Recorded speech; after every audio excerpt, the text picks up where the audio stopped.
Alam ko po, lahat po ay masaya, no? Excited? Tama po ba? At dapat tayo ay laging masaya. Hallelujah.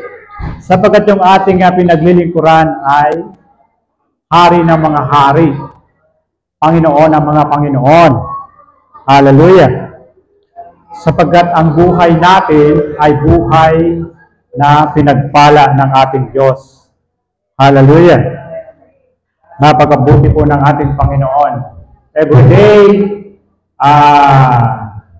every minute, every hour, di ba? Ang Diyos po ay laging mabuti bawat araw. Amen. At sa oras mo ito ay darako tayo sa pakikinig ng salita ng Diyos. Ang sabi nga ng Romans chapter 10, verse 11, ang pakikinig at ang pakikinig ng salita ng Diyos. Kumbaga, ang pananampalataya ay bunga ng pakikinig at pakikinig ng salita ng Diyos. Amen. So, ang pananampalataya, nagkakaroon ng pananampalataya ang isang tao nang dahil sa pakikinig ng salita ng Diyos. Hallelujah. Praise the Lord. Ako nga po ay, tama po yung sinabi ni Pastor Deo, na ako po ay galing sa Rizal. Doon po ako nag-minister. Doon po ako nag-start ng ministry sa Binangonan, Rizal. At ang trabaho ko po doon ay maintenance sa isang church. Amen. Sino po dito ang nag-maintain? Ayan. Palagi ko po, ang pag-maintain ng isang church ay medyo may kahirapan, pagod, ayan. At alam niyo na yun, pagod, siyempre paglilinis. Pero dumating doon sa point na habang ako ay naglilinis ng stage, sabi ko sa sarili ko, pagdating ng panahon, ako ay gagamitin ng Diyos, hindi lamang sa paglilinis ng sahig, pagsasalansa ng mga upuan, hindi lang yun ang magiging trabaho ko. Ayun. Dumating nga yung time na ito nga, na ako ay ginagamit ng Diyos upang magpahayag ng kanyang mga salita. Amen. Hallelujah. Sapagkat ang salita ng Diyos, ito ay makapangyarihan. Ito ay isang tabak, hindi lang parang isang tabak, ito ay isang tabak na magkabilay talim. Na siyang tumatagos sa puso ng tao. Diba? Na siyang pinaghihiwalayan ng espiritu at kaluluwa. Ayan. Grabe. Kaya sa aking paglilingkod sa ating Panginoong Diyos, na-experience ko po na kapag ang salitang lumabas sa ating bibig ay salita ng Diyos, ito po ay isang tabak. Kumbaga, lahat po tayo dito, even ako, na nakapakinig ng salita ng Diyos, dating mahilig sa barkada. Ayan. Dating pala, hindi naman ako nakaranas na mag-inom ng alak. Hindi po ako nakaranas niyan. Ayan.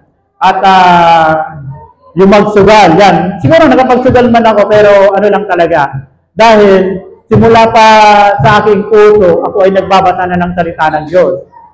Nagbabasa na ako dahil unti-unti yun, nararanasan ko sa aking buhay at ang salita ng Diyos, dahil makapangyarihan siya, ito ay nakapagbabago ng buhay ng isang tao. Amen. Praise the Lord. Hallelujah. At ngayon po sa oras na ito, hindi po lingid sa atin na ang mga nangyayari dito sa mundo, lalo na sa Middle East. Ano po? Yung labanan. Ayan. Marami po sa atin ay may natatakot. Ayan. Katulad ko po na nag-abroad. Yan. Dumarating po dun sa time na paano na kapag nangyari yung mga bagay na hindi ko inaasahan. Katulad niyang gera, yan, ay nasa abroad ako. Paano pa kaya ako makakauwi? Halimbawa, nawala ng biyahe ng aeroplano. O paano pa kaya ako makakauwi sa Pilipinas? Ayan, yung mga ganong sitwasyon. Siyempre, nangangamba rin po kami na mga nag-abroad, lalo na yung nasa Middle East. Diba? Walang biyahe ang aeroplano ngayon doon sa Middle East. Dahil, tawag doon na baka mamaya kapag nagbibiyahe, tamaan na kung ano. Ayan, mahirap.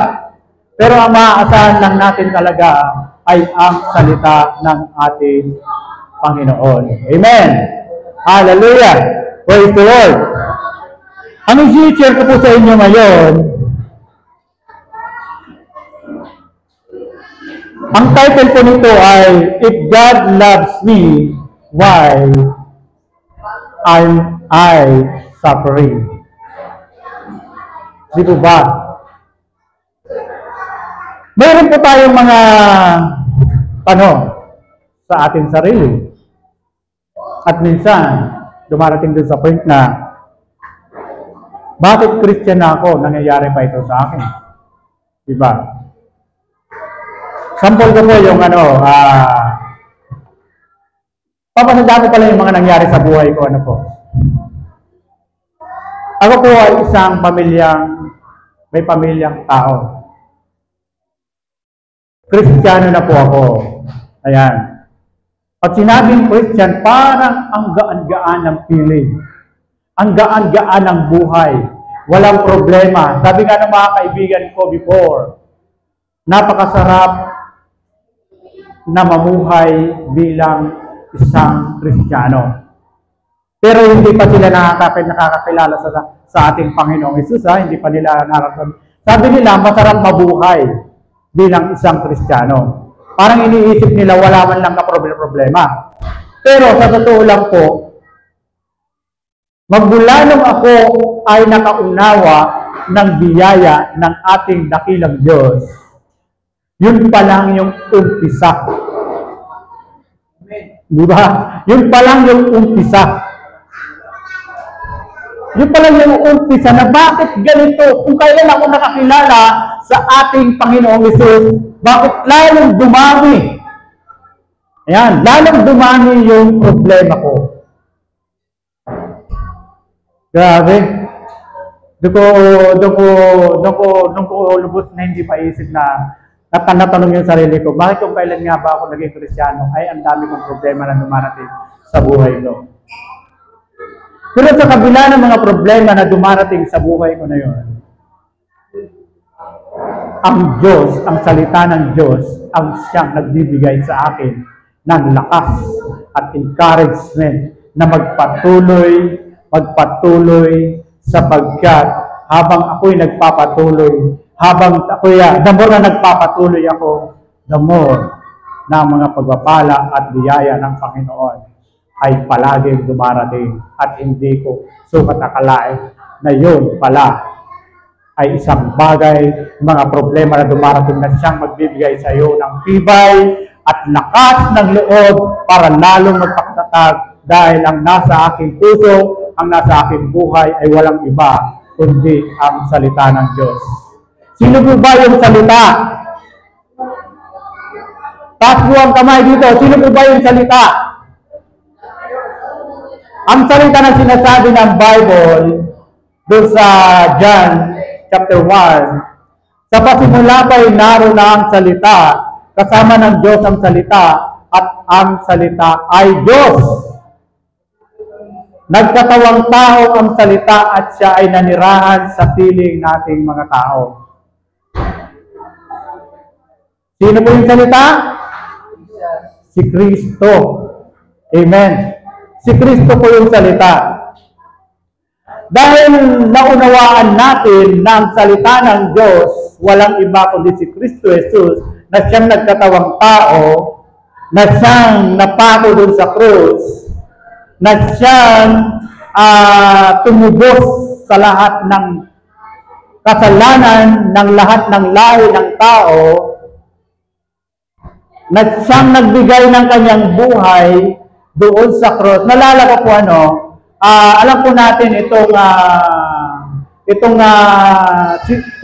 salita ng Diyos na ito na siya na ipinako doon sa cross. Nalala ko po, habang siya ay pinaparusahan doon sa cross, habang siya ay naglalakad, di ba?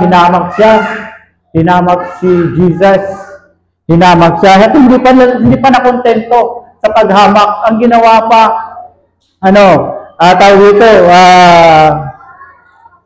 pinagpapalupa siya, dilatigo pa siya, lahat ginawa sa kanya.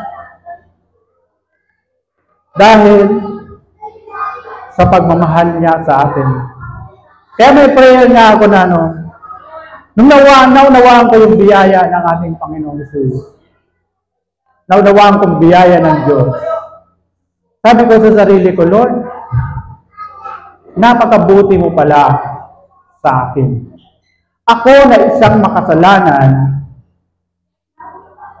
na dapat na mapako dun sa krus, na dapat ako ang maparusahan dun sa krus, dapat ako ang mapako dun sa krus. Pero dahil sa pag-ibig ng Diyos sa akin at sa inyo na nakikinig ngayon, ibinigay niya yung kanya bugtong na anak. Para tayo na mga makasalanan ay hindi na magdusa-do. Hindi na tayo maparusahan. Sapagkat mahal na mahal tayo ng ating Diyos. Si Jesus na walang kasalanan ay naging kasalanan para tayong mga makasalanan ay maging walang kasalanan, di ba? Tama? Maging walang kasalanan dahil si Kristo nga na walang kasalanan at siyang napako doon sa krus para sa iyo, para sa atin, at para sa lahat ng lahi na nabubuhay dito sa mundo. Ganun tayo kamahal ng Diyos. Sabi nga, nilikha tayo ng Diyos, halos kapantay niya. Di ba, Pastor? Halos kapantay niya. Napaka-precious natin sa harapan ng ating Panginoon. Sabi nga, nung nilikha ng Diyos ang tao ayon sa kanyang larawan, sa kanyang wangis, tayo ay napaka-special sa kanyang harapan. Kaya ayaw ng Diyos na sino man sa bawat isa sa atin, ayaw niya na tayo ay mapunta sa kaparusahan. Amen? Ayaw niya yun. Dahil nga, alam ng Diyos ang kalagayan nating mga tao. Alam niya, dahil ang tao ay mayroong tatlong bahagi. Una, spirit. Pangalawa, soul. At ang pangatlo ay itong body, katawan. Ako po, sabi ko nga nung naunawaan ko, kasi dati hindi ko maintindihan ito hindi ko maunawaan. Parang bumabangon lang ako sa umaga, maliligo, magkakape, after pasok sa trabaho, biyahe ng jeep, kasi ang trabaho ko talaga po, nung nandito ako, hindi pa ako nakakapag-abroad, nagbibiyahe ako ng jeep, mula tropical hanggang Binangonan. Pero nung naunawaan ko po ang salita ng Diyos, yung tatlo na yun, spirit, soul, and body, nung naunawaan ko yun, itong katawan natin, babalik sa alabo. Ito'y walang silbi. Di ba? Ngayon, itong nakatira dito sa katawang ito, yung binigyan ng pangalan. Di ba? Yung soul, yung kaluluwa, binigyan ng pangalan. At ang pangalan ko ay Wilfredo. Ayan. Ito yung nandito nakatira sa katawang ito. Na siyang tumanggap ng salita ng Diyos, na siyang nakakilala sa salita ng Diyos. At itong katawan na ito na inyong nakikita na babalik din sa labo, kasi lahat naman tayo pumunta doon eh. Yung mismong nakatira dito ang pinakamahalaga. Kasi ang Spirit na siyang nagbibigay ng buhay sa atin. Nalala ko nung nilikha ng Diyos ang tao ayon sa kanyang wangis at sa kanyang larawan. Sabi ng Diyos, ngayon naman, likhain natin ang tao ayon sa ating wangis at ating tsura. Ganon. Nung nilikha niya, kailangan niya ng alabok di ba ba? Dilagyan niya ng, siyempre hindi naman malilikha kung mayroong alabok, kailangan may tubig, di ba ba? Ayan. Yung nilikha niya,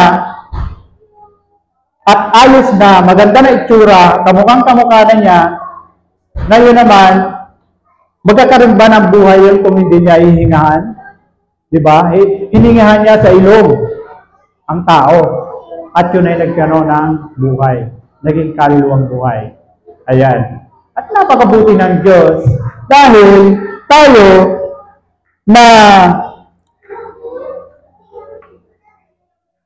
na mahal niya at nakakilala sa Kanya at tinanggap natin ang salita niya, nagkaroon tayo ng buhay na walang hanggan. Amen. Ang sinasabi nga ng John 1:12, ang sabi doon, kung sino mang tumanggap sa Kanyang salita, kung sino mang tumanggap sa Kanyang salita, ay binigyan niya ng kalubang maging mga anak ng Diyos. Amen.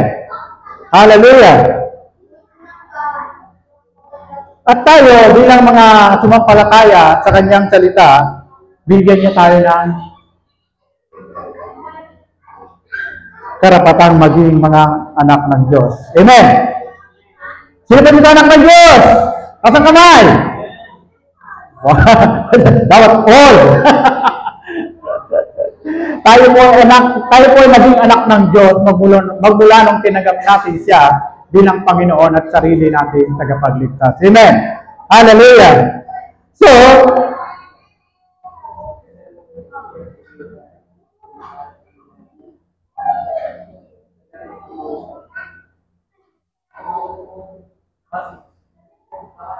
sabi doon, ako po yung aking dito maybe you're reading this with tear in your eyes, maybe you've lost someone you love. Now, the silence feels unbearable. Maybe you haven't had a full meal in days, or you're living a place that doesn't feel like home. Nalala ko yung kanta na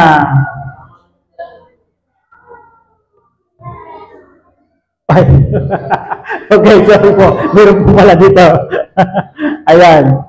Nalala ko po yung kanta na kung ang lahat ng mahal mo sa buhay, ang sayo ay mawalay. Meron yung pong kanta na yun. Matagal na po yung kanta na yun. At kasi ang isang tao, kapag nag-iisa siya, at lalo na kapag yung walang-wala siya, halimbawa, namatayan ka sa buhay, di po ba? Parang ang hirap tanggapin. Ayan.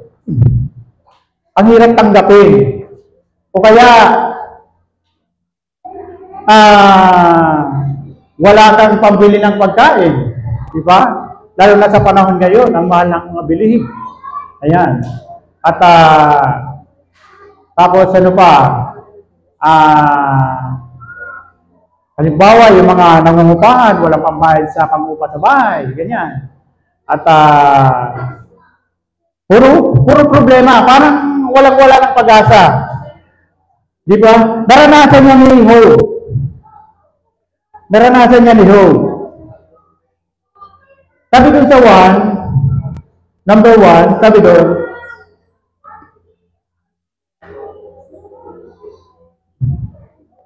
Sabi ito, even God's closest friends suffer. The Bible never hides the reality of pain, not even for the most faithful. Sa Job chapter 1, verse 1,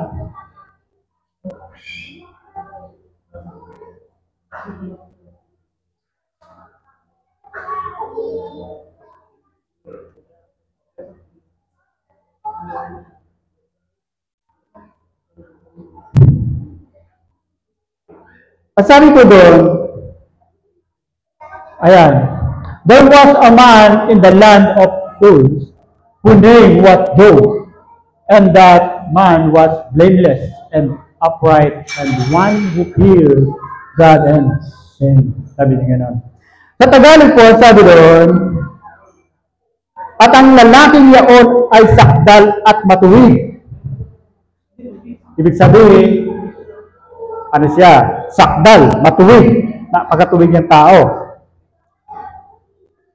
At natatakot sa Diyos. At humihiwalay sa kasamaan. Wow! Itong taong ito ay matuwid. So, ibig sabihin, pag matuwid, wala kang makitang ano. Talagang ano siya, napakalinis niya sa harapan ng Diyos. Di ba? Napakalinis siya. Pero bakit? Ganun yung nangyari pa rin sa kanya. Ganun pa rin yung nangyari sa kanya. Napakatuwid niyang tao at talagang wala siyang ginagawa kundi ang sumamba, magpuri sa Diyos. Talagang napakatuwid niya. Ayan, sabi ko sa verse 2, at may ipinanganak sa kanya na 7 anak na lalaki at 3 anak na babae. And verse 3, sabi doon, ang kanyang pag-aari naman ay 7,000 tupa at 3,000 kamelyo at 500 magkatuwang na baka at 500 asnong babae at isang totoong malaking sambahayan na anupat ang lalaking ito ay siyang pinakadakila sa lahat ng mga anak ng silanganan. Wow! Napakano nito, itong taong to. Pero dumating dun sa point na nagkasakit siya, di ba? Hanggang halos ikamatay na niya. Pero matuwid siyang tao, ha? Dumating pa din dun sa point na talagang dumating dun sa parang suko na siya. Hindi lang parang suko na talaga siya. Bakit dumating sa kanya yun? Pero dahil meron siyang pananampalataya, naunawaan niya ang salita ng Diyos, ang biyaya ng Diyos, naunawaan niya. Kasi kung hindi niya naunawaan ang biyaya ng Diyos na siyang kanyang pinanampalatayanan, malamang bumigay na siya. Nawala na siya doon sa pananampalataya niya sa Diyos. Di po ba? Pero dahil naunawaan niya at naintindihan niya ang biyaya ng Diyos sa kanyang buhay, natili siya sa salita ng Diyos. Di ba dumating mga doon sa point na sumpain mo yung Diyos mo hanggang sa mamatay ka, sabi ng kanyang asawa. Pero hindi niya ginawa yun dahil naunawaan niya ang biyaya ng Diyos sa buhay niya. Amen? Praise the Lord! Palapakan nga po natin ang Panginoon! Hallelujah! Praise the Lord! Even sa kanyang close friend ito, si David. Ang sabi doon, David, the man after God's own heart, cried out, how long, O Lord? Sabi niya ganon. Grabe.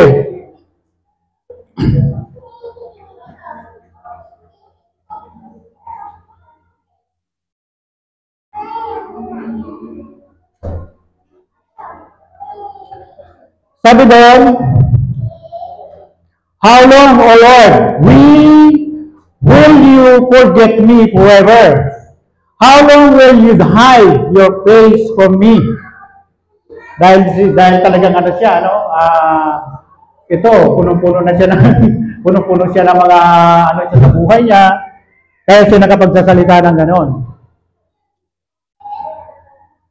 It's Psalm 13 verse 1. And Paul, yung ibig sinabi sa Psalm 13 verse 1. Talagang ibang klase ang nangyari sa kanyang buhay. Sabi doon, in Tagalog, hanggang kailan, O Panginoon, iyong kalilimutan ako, magpakailanman? Hanggang kailan ikukubli mo ang iyong mukha sa akin? Imagine mo.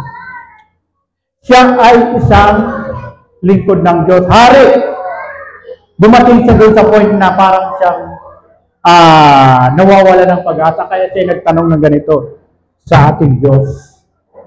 Marahil punong-puno na siya ng problema. Sa panahon natin ngayon, ang daming mga nangyayari. Ito na ba yung katakutan ng mundo? Marami na mga bagay na mga nangyayari, yung digmaan. Yan, hindi lang digmaan. Siyempre, apektado tayo niyan. Magmamahalan ang mga bilihin. Yan. So, paano na kung wala ang Diyos, ang salita ng Diyos sa ating buhay? Paano na kung ano ang mangyayari sa buhay ko bukas, sa darating na panahon? Ano na? Lagi po nating tatandaan na ang Diyos na ating pinaglilingkuran ay ang Diyos na siyang may likha ng lahat ng bagay. Amen? Ang Diyos na may lalang ng lahat ng bagay, lahat ng pangailangan natin ay siya sa Kanya nang gagaling. Diba? Maging pananamit natin sa Kanya ito galing. Dapat natin itong ipagpasalamat sapagkat siya ang nagbibigay nito. Amen? Hallelujah! Hallelujah! Imagine mo, ganun tayo kamahal ng Diyos. Alam ng Diyos yung sitwasyon natin sa buhay. Kung ako nga dumating doon sa point na sabi sa akin nung asawa ko, nagkaroon kami ng matinding problema. Sabi niya sa akin, dahil matinding problema yung pinagdaanan namin, lahat ng yung gamit ko, yan, inilagay sa labas.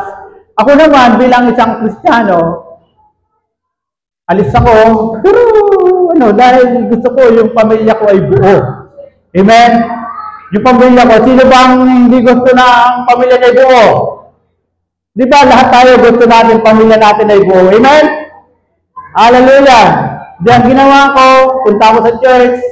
Pagpunta ko sa church, sabi ko, Lord, bakit nangyayari ito sa akin? Ayan. Bakit ko mga problema? Bakit nangyayari ito sa akin? Hanggang sa makatulog ako. Pagising ko, ganun pa, nasa isip ko, bakit ganito nangyayari sa akin? Pero unti-unti, pinapaunawa sa akin ng Panginoon. How much more na ang Diyos nagpatawad, ay ako pa kaya na tao na hindi marunong magpatawad? Grabe! Ang Diyos, binigyan ako ng lakas.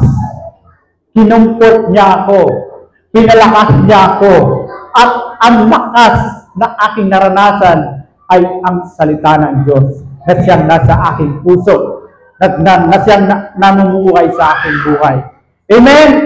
Sapagat ang buhay natin na taglay-taglay ay ito ay buhay na ibinigay ng Diyos. Amen?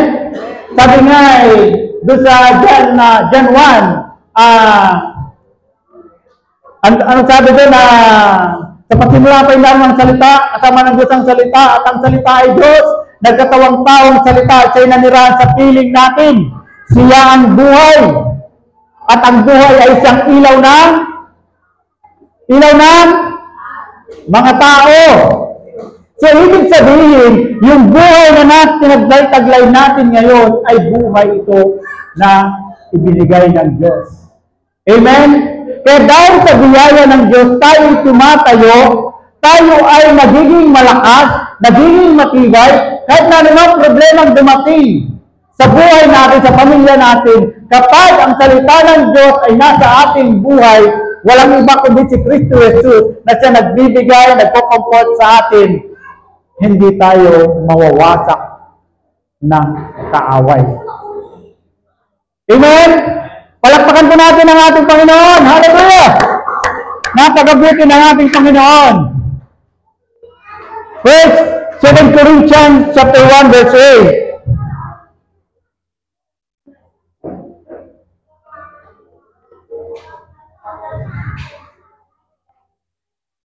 Ano po sabi doon?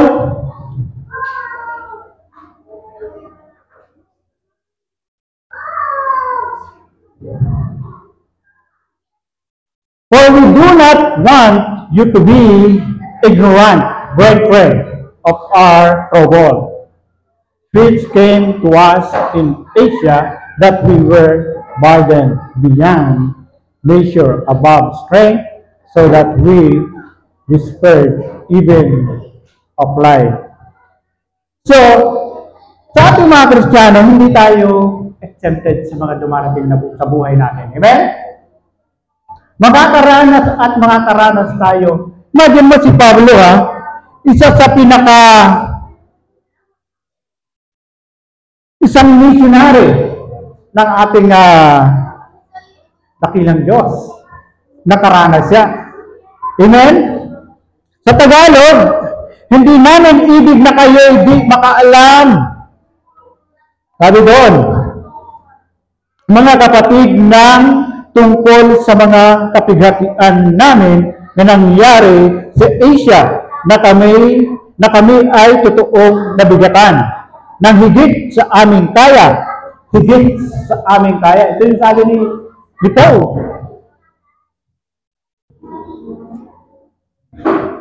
Ano pat kami ay nawalan na ng pag-asa sa buhay. Wow! Nawalan ng pag-asa. Ang dami niyang pinagdaanan. Di ba? Tayo, siguro yung mga pinagdaanan natin yan, wala pa sa katingin ng dinaanan ni Pablo, di ba? Grabe. Lalo na pagdating sa problema sa anak, problema sa asawa, ganyan, problema sa magulang. Ang daming mga problema natin pinagdadaanan din. Kaya more doon sa pinagdaanan lalo ni Jesus Christ. Doon sa cross. Wala pa sa gatitin na pinagdadaanan natin yan. Di ba? Bilang mga anak ng Diyos, hindi po tayo accepted na dumarating sa point na katulad niyan, mga nangyayari sa ating paligid. Hindi tayo accepted doon. Pero ang maganda doon, kahit na anumang nangyayari sa ating kapaligiran, iba tayo bilang mga mananampalataya ni Kristo. Iba tayo. Tayo ay meron tayong kapayapaan. At ang kapayapaan na yon na nasa buhay natin ay si Kristo. Amen? Hallelujah! Sabihin nga natin sa ating sarili, ang buhay ko ay si Kristo. Buhay ko ay si Kristo. Walang magagawa sa akin ang anumang mga problema na dumarating sa buhay ko, sa buhay ng pamilya ko. Diba? Sa ating mga Kristiyano at sa ating mga mananampalataya, ang ating kalakasan ay ang salita ng Diyos. Amen? Hallelujah! Amen ba dyan? Amen! Kayo mga bata, amen! Hallelujah! Palakpakan natin ang Panginoon! Praise the Lord! Hallelujah! Imagine mo ito babasahin ko lang po ito If God really loved you, He won't let you suffer. What? Apa yang berkata doon? Hallelujah.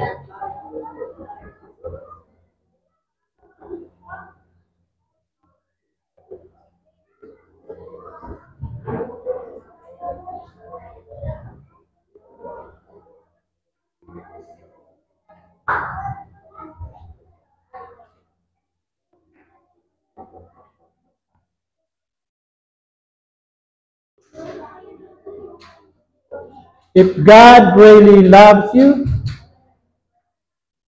so hindi ko po maano yung ano ha. Meron po siyang ano.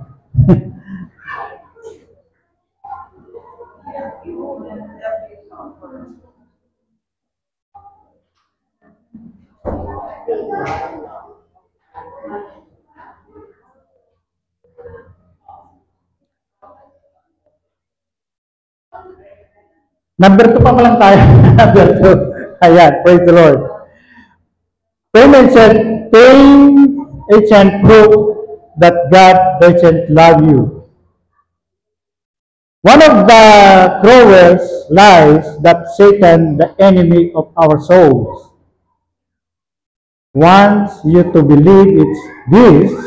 If God really loves you, He will don't let you suffer. Tama po. Ayan. Okay. That lie has caused many people to turn away from God when life gets hard. Ayan. Nawawala ng ano, no? Nawawala ng pag-asa, sabi nga doon.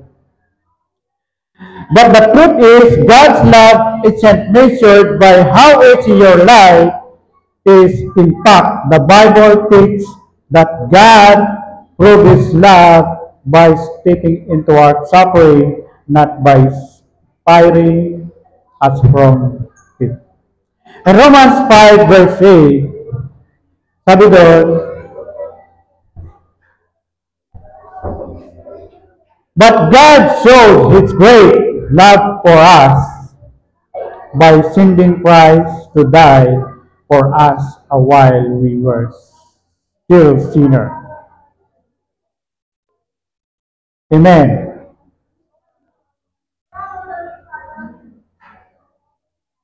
I-ano ko po sa Tagalog, i-translate ko sa Tagalog, ano po.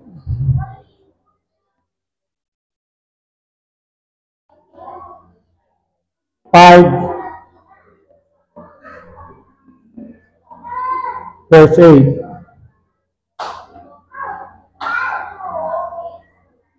Sabi ko, datapwat, ipinagtatagubili ng Diyos ang kanyang pag-ibig sa atin, na nang tayo'y mga makasalanan pa. Si Kristo ay namatay dahil sa atin. Ito po ay isang encouragement na dapat tayo ang maging ano natin sa ating buhay ay ang ating Panginoong Hesus. Amen. Pinagtatagubilin, ito kayo sabi ni Pablo, ano? Dapat po ating pinagtatagubilin ng Diyos ang kanyang pag-ibig sa atin na nang tayo'y mga makasalanan pa. Si Kristo ay namatay dahil sa atin. Namatay siya dahil sa atin. Sa ating mga pagkukulang, mga pagkakamali, binigay niya ang kanyang sarili.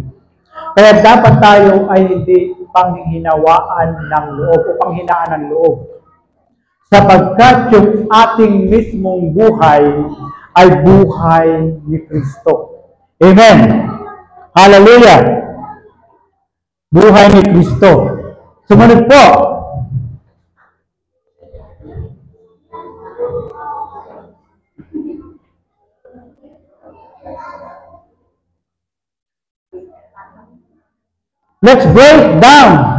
Let's break that down. God didn't wait for us to be perfect. He didn't wait until we clean up our lives. He loved us even when we were broken low. And far from Him, and how did He show that love? By sending His Son, Jesus, into this faithful world to suffer with us and for us. Jesus wasn't rich or comfortable. He was rejected, beaten, betrayed, and crucified, hung on a cross like a criminal, even thought and never did anything wrong. Why? because He chose to carry our sin and suffer in our place so that one day those who trust in Him will never have to suffer forever. Siya na yung nagbigay ng buhay.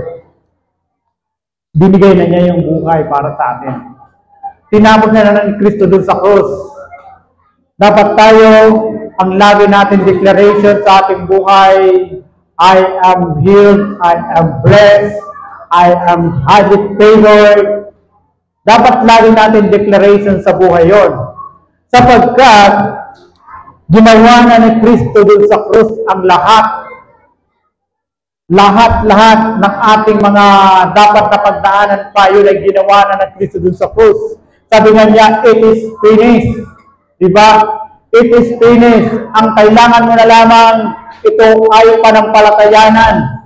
Ang kailangan mo na lamang, ito ay ideklara mo sa iyong buhay, na yung buhay natin ay pinagpala na ng Diyos, yung buhay natin ay pinagaling na ng Diyos sa lahat ng mga sakit at karamdaman, yung mga pangailangan natin, ito ay pinrovide na ng ating Diyos.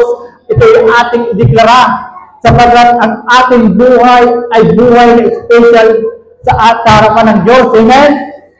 Hallelujah! Praise the Lord! Napakabuti po ng ating Panginoon. Tinapos na niya din sa cross. Kaya lagi nating tandaan na ang buhay natin ay pinagpala na ng Diyos. Amen. Saan tayo? The cross.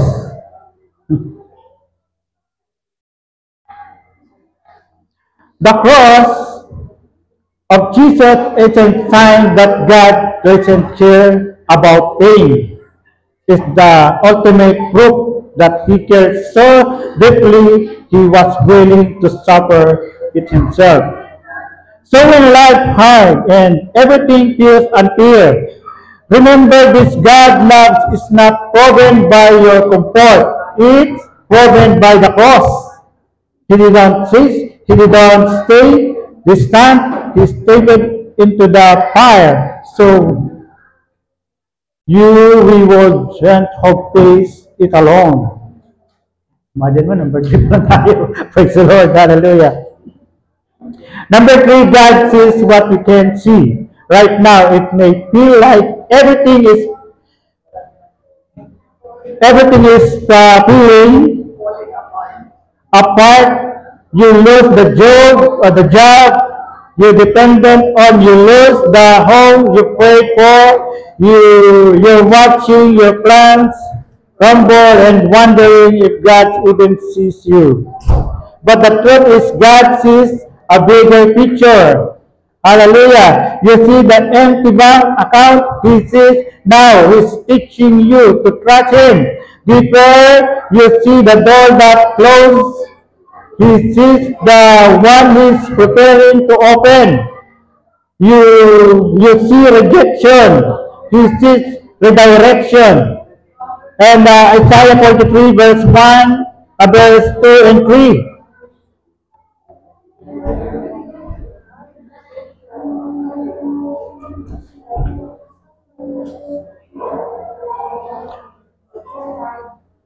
Hallelujah. Ang sabi doon,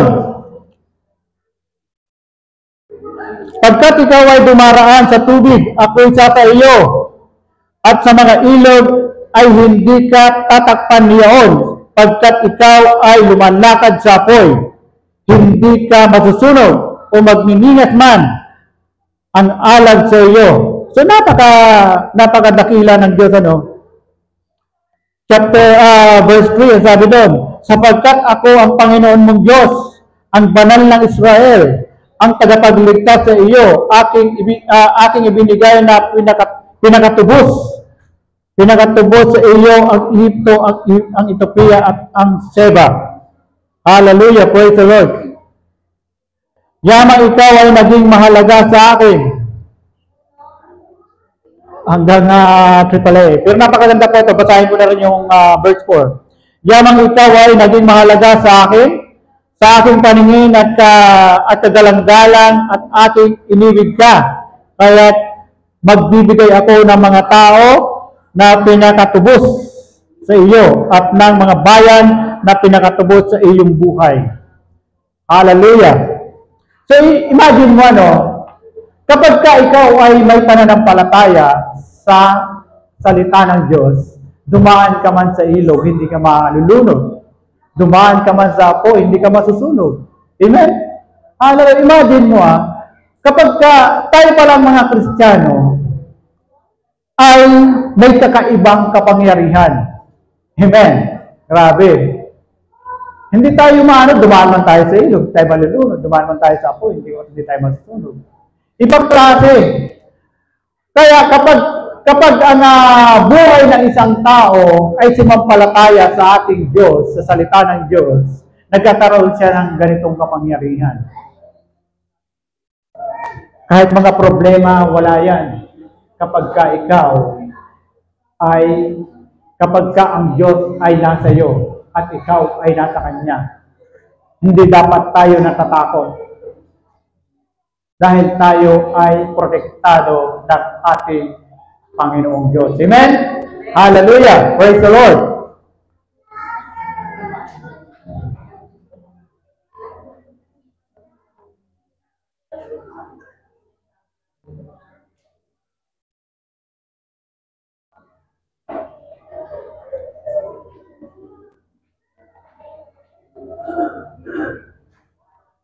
Sabi doon, God never promised a life without storm. But He did promise this: you will never go through them alone. Or your tears matter God in a world that often ignores suffering. God never did. You keep track of all my sorrow. You have collected all my tears in your battle.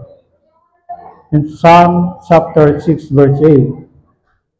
And every sleepless night, every silent prayer, every answered question, He sees it, He hears it, and He holds every tear like treasure. The Lord is close to you.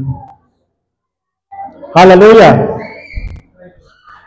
The brokenhearted and save those who are crushed in spirit. In Psalm 34 verse 18. He doesn't wait for you to pull it together. He meets you in the middle of the mist with comfort, not condemnation. Hallelujah! 5. Nasa number 5 na po tayo. When someone you love breaks your heart, maybe it wasn't death that took someone from you, maybe it was betrayed. You love them, you pray for the relationship, you dream of a future, and now they're gone, and it sounds like something was written out of chest. You may even feel like God let it happen. Hallelujah! Or worse, God took them from you. But what if that heartbreak wasn't God punishing you but protecting you? Sometimes God removes people we think we need to show us that we really need Him. That person may have directed you from your purpose. They may have been gentle with your feelings, but dangerous to your soul. Or maybe they simply weren't that one He called to walk the road He set for you. You don't see it now, but you will. Hallelujah! Ito po ay babasahin na lang na po natin And then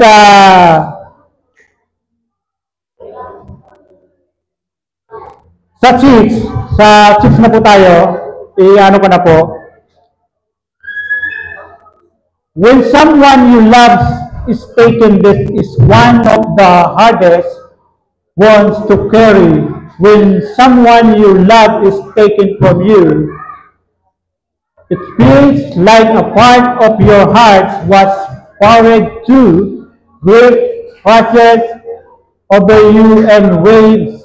Some days it's hard to break. Even Jesus wept when his friend Lazarus died in John 11 verse 35.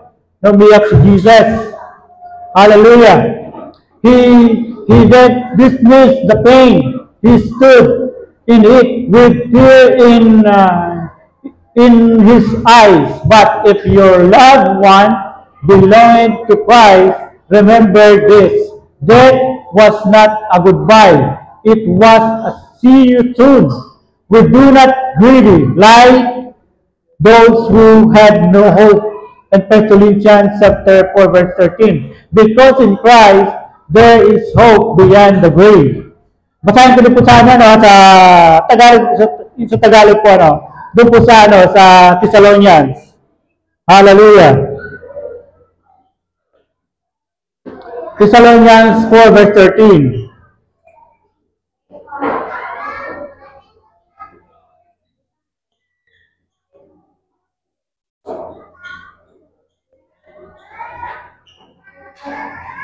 At sabi doon, yaman aming malalaman mga kapatid na minamahal ng Diyos ang pagkahirang sa inyo. Hallelujah. Ano pala to?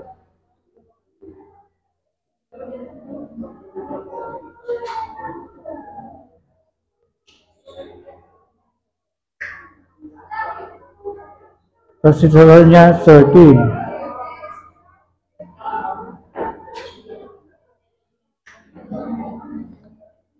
4:13 pala.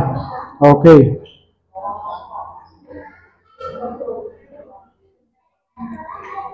Ngunit hindi namin ibig na kayo'y di makalam mga kapatid tungkol sa nangatutulog upang kayo'y huwag mga lumbay na gaya ng mga iba na walang pag-asa. Okay, yan po, napakalinaw. Na huwag tayong malulumbay kapag tayo ay dumarating sa mga bagay na mahirap. Kumbaga, hindi natin malusutan, pero huwag tayong malulumbay. Ako po, dumating sa buhay ko yan. At ang pinakang panlaban ko dyan ay yung salita ng Diyos. Amen.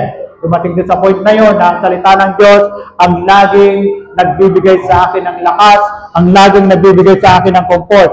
Ang salita pa rin ng Diyos. Kaya dapat tayong huwag manghinawa. Amen. Hallelujah. Praise the Lord. Sige po, tuloy na po tayo. Number 7.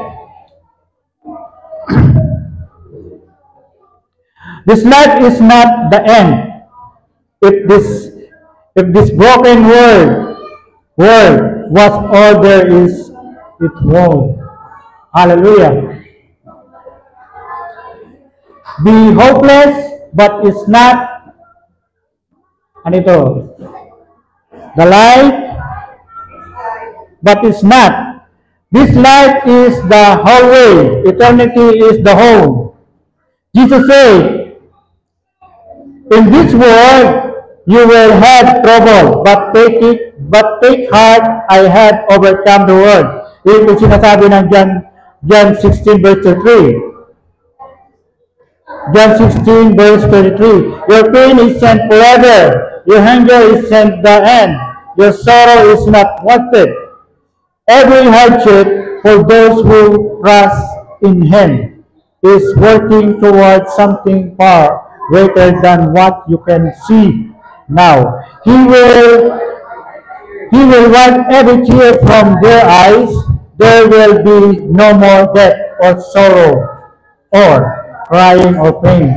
Yun po yung sinasabi ko sa Revelation chapter 21 verse 4. Hallelujah. Kung kayo po nagsusulat, basahin na lang po natin sa bahay, and then nasa 8 na po tayo. God isn't giving up on you. Maybe you walk away from God.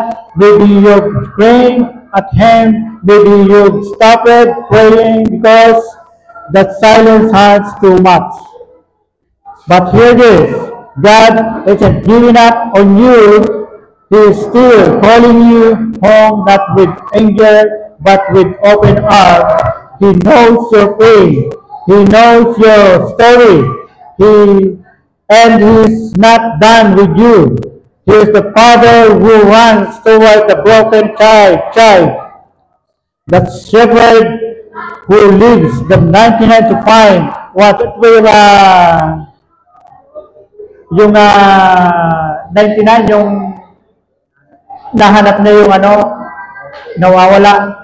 Iniwan na yung 99 at hinanap yung isa. Napakahalaga po natin sa Diyos. Hallelujah. Imagine mo, yung 99 na yon na nandun naman siya, pero yung isa na nawawala, hinahanap niya. Napakahalaga natin sa harapan ng Diyos. Kaya lagi po natin tatandaan, alam ng Diyos yung ating mga pagkukulang at mga kahinaan. Alam niya yun. Alam niya na nanghihina tayo. Alam niya na hindi natin alam. Kung nalilito tayo, hindi natin alam kung bakit. Ayan. Pero ang Diyos, hindi kanya iniiwan. Hindi kanya pinababayaan. Laging yung pangako ng Diyos ang lagi nating titingnan at pangahawakan. Sapagat ang Diyos sa buhay natin ay talagang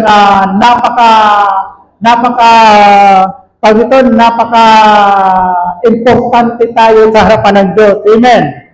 Hallelujah. Hallelujah. Praise the Lord. Sabi doon, you may have nothing left to offer, but you still have a place in His arm. Come home. May final words po tayo dito. God doesn't love you less because you're hurting.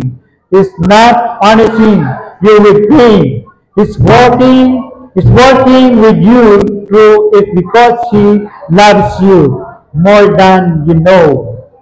You may not understand the why today, but one day, when every tear is wiped away, and every scar and hair, you'll look back and see that even in the darkest valley, He was there, and He never left.